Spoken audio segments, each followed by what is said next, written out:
नमस्कार, स्वागत है। हर हर महादेव, जय श्री कृष्णा, राधे राधे। दोस्तों, हमें मालूम है कि हमारे एक एक शब्द पर यकीन करना थोड़ा कठिन होगा, क्योंकि अचानक इतनी बड़ी खुशखबरी मिलना आसान नहीं होता। लेकिन हम आपसे कहेंगे कि भरोसा रखिए, जब गरीबी हमसे मुंह मोड़ लेती है तब सुख अपने आप हमारी ओर आ जाता है। और अब वही बदलाव आपके जीवन में उतरने वाला है। 7 पीढ़ियों तक फैले 2 अंक अब विदा लेंगे। और आपने ऐसा कौन सा पुण्य कार्य कर दिया है, कौन सा कर्तव्य निभा दिया है कि भोलेनाथ आप पर इतनी महान कृपा कर रहे हैं। किसी ने सही ही कहा है कि ऊपर वाले को भी परिवार की तरह मानो। अपने दिल की हर बात उनसे कहो, अपनी परेशानी उनसे बांटो। वह कोई पराया नहीं बल्कि आपका अपना है।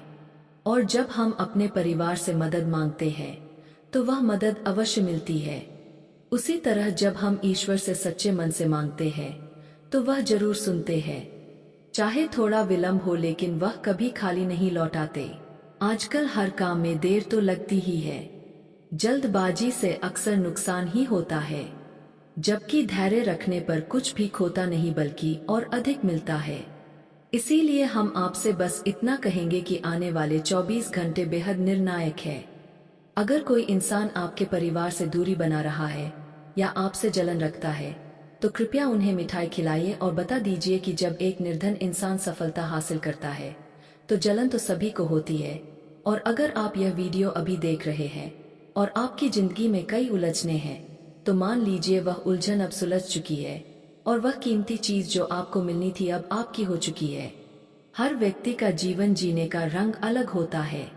कोई पैसा कमाने के लिए संघर्ष करता है तो कोई अपने सपने पूरे करने के लिए। लेकिन जिसके पास पहले से अधिक संपत्ति है वह पहले से ही मोह में फंस चुका होता है।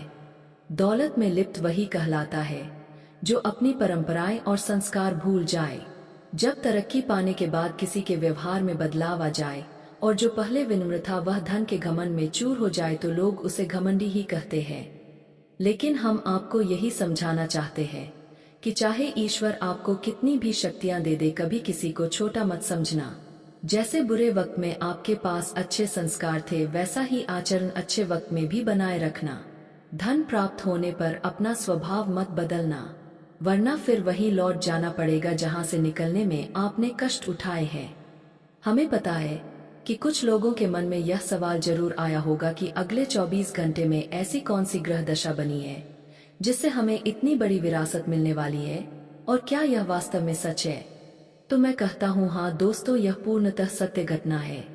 यह मिलना तय है। लेकिन इसके बीच एक समस्या है जिसके बारे में आपको आगे चलकर पता चलेगा, और यह समस्या तब ही खड़ी होगी जब आप कुछ ऐसा कर बैठेंगे जिसे करने से मना किया गया है। इसीलिए अब से कोई ऐसा कार्य मत करिए जिससे आपकी खुशी आपसे ही दूर हो जाए। वैसे चिंता की कोई बात नहीं है।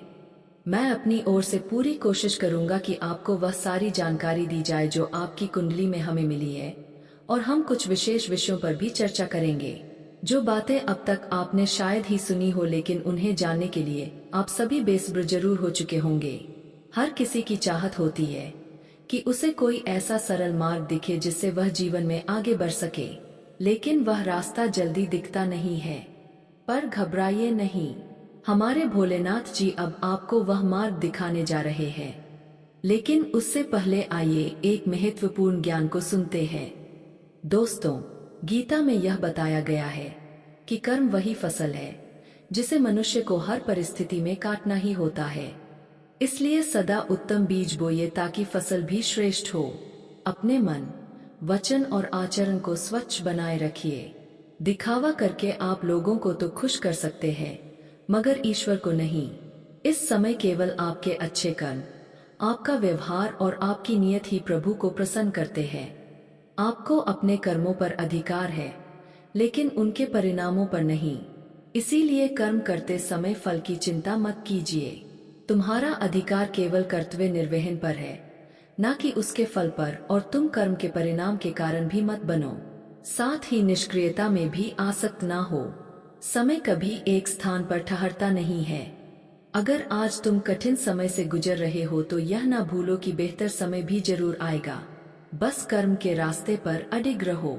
यदि लोग तुम्हारा मजाक उड़ा रहे हैं या तुम्हारे संघर्ष पर हंस रहे हैं, तो उन्हें हंसने दो। दूसरों की बातें ज्यादा महत्व नहीं रखती। तुम्हें बस अपने कर्म को श्रेष्ठ रखना है, ताकि भगवान के सामने कभी झुकना ना पड़े। कभी घबराओ मत। यदि वर्तमान में परिस्थितियां प्रतिकूल हैं और लोग तुम्हारी स्थिति का मजाक बना रहे हैं, याद रखना कि कठिन समय भी एक दिन समाप्त हो जाता है। इसलिए प्रभु पर भरोसा रखो और जीवन में सफलता की दिशा में बढ़ते रहो। जीवन में अड़चने और कठिनाइयां आएंगी, लेकिन उनका सामना तुम्हें ही करना होगा। जिस प्रकार श्री कृष्ण का सुदर्शन चक्र निरंतर घूमता है, उसी प्रकार समय का चक्र भी चलता रहता है। विचलित हुए बिना अपने लक्ष्य पर ध्यान केंद्रित रखो और कर्म करते जाओ। जब समय की गति बदलती है, तो वह तुम्हें ऐसी ऊंचाई तक पहुंचा सकती है जहां तुमने कभी सोचा तक ना हो। अगर आज तुम सही मार्ग पर चल रहे हो, तो निश्चित ही कल तुम्हारा जीवन सुख और समृद्धि से भर जाएगा और चारों ओर खुशियां होंगी। जब जीवन में सभी हाथ और साथ छूट जाते हैं, तब प्रकृति स्वयं कोई ऐसा व्यक्ति भेजती है जो तुम्हारा मार्गदर्शन करे। किसी का नाम ही तो जीवन है।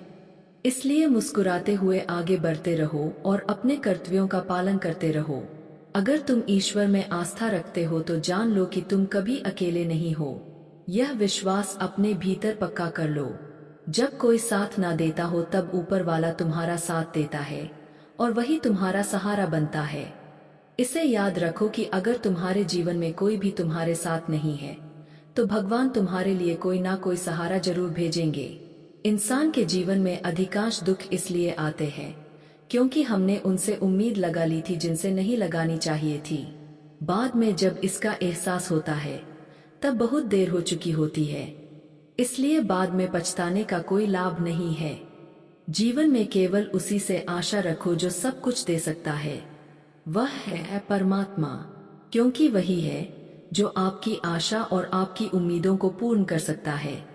इसलिए भगवान श्री कृष्ण के इस उपदेश को हृदय में रखिए और जो गीता में बताया गया है, उसे जीवन में उतारिए, क्योंकि गीता में लिखा हर शब्द आज के युग में भी सत्य है और सत्य ही रहेगा।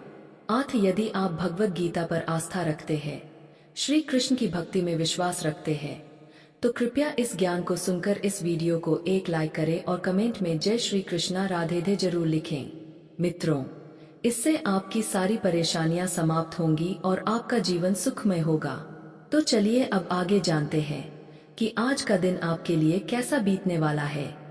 हम आपको यह बताना चाहते हैं कि अगले 24 घंटे का समय आपके लिए अत्यंत महत्वपूर्ण और शुभ अवसर लेकर आने वाला है।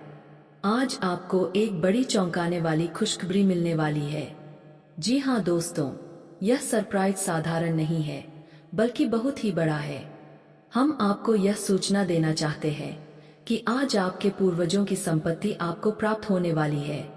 वह भूमि जो कभी आपका हक थी, लेकिन वर्षों पहले किसी ने आपसे छीन लिया था, आज वह पुनः आपको मिलने वाली है। आपने बिल्कुल सही सुना। आज आपके जीवन में एक अत्यंत शुभ समाचार आने वाला है। भगवान भोलेनाथ महादेव स्वयं आज आपको एक विशेष सौगात देने वाले हैं। आपने इस संपत्ति को पाने के लिए लंबे समय से प्रयास किया है, संघर्ष किया है, और अब वह संघर्ष सफल होने जा रहा है। आज आपको वह विरासत मिलने जा रही है जिसकी आपने कल्पना तक नहीं की थी। आपने कभी सोचा नहीं था कि जीवन में ऐसी बड़ी सौगात आपको प्राप्त होगी, लेकिन आज यह अद्भुत घटना पूर्णतः साकार होने वाली है। यह सुनिश्चित है क्योंकि महादेव का निर्णय हो चुका है और उनकी कृपा अब आपके ऊपर बरस रही है। मित्रों, आपके जीवन में जो भी दुख अब तक बना हुआ था, जिस कारण आप चिंतित रहते थे, वह चिंता अब समाप्त होने जा रही है। आज का दिन आपके लिए बेहद खास और निर्णायक होने वाला है। यह दिन आपकी जिंदगी का सबसे मूल्यवान दिन बन जाएगा। जीवन में जो भी आपकी अभिलाषाएं थी, जो भी आकांक्षाएं आपने मन में संजोई थी, वे आज पूर्ण होने जा रही है। दोस्तों, वीडियो काफी हो गया, फिर मिलते हैं अगले वीडियो में। धन्यवाद। राधे राधे दोस्तों।